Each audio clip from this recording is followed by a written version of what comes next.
why should African-American Michiganders vote for the Trump-Vance ticket? Well, you know, we've got a great number of Black Americans in this crowd right now. They could probably answer that question better than I could, but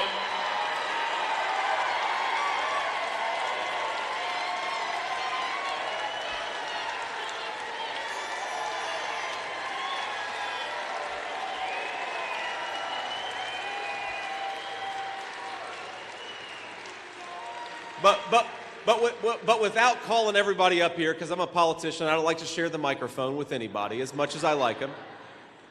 What I think they would agree with is, number one, Donald Trump wants to bring back public safety and an economy that brings prosperity for everybody. Good wages for good jobs. That's the Trump promise, and I think that's a great promise to Black families in Michigan and to everybody else.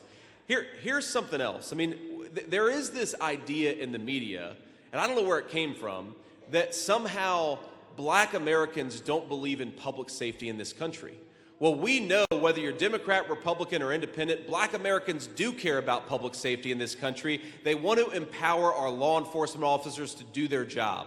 Of course, do it respectfully and make sure we've got good relationships between police and community, but we can have a good relationship between police and the communities they serve while we lock up the violent criminals and keep everybody safe in the process.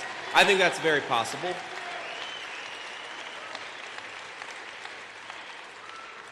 And look, I mean, the story of Black Americans, especially in the city of Detroit, is actually very similar to the story of Appalachian white Americans who came from West Virginia, Kentucky, Tennessee.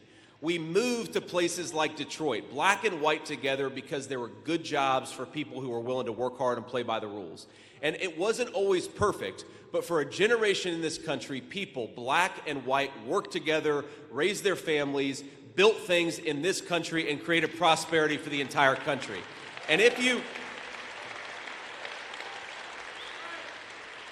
That was the story, by the way, in the steel mill that my grandfather worked in for almost 40 years. You had Black folks and white folks living together, working together, and they again, it wasn't always perfect, but it worked. You know why it worked? Because we had good jobs for people who were willing to work hard and play by the rules. The destruction of the manufacturing economy in the state of Michigan has been disastrous for Black Americans, and it's been disastrous for a lot of middle-class white Americans too. We can make things in this country again. We can build things in the United States of America again, and when we do, it's going to bring prosperity to Black and white alike.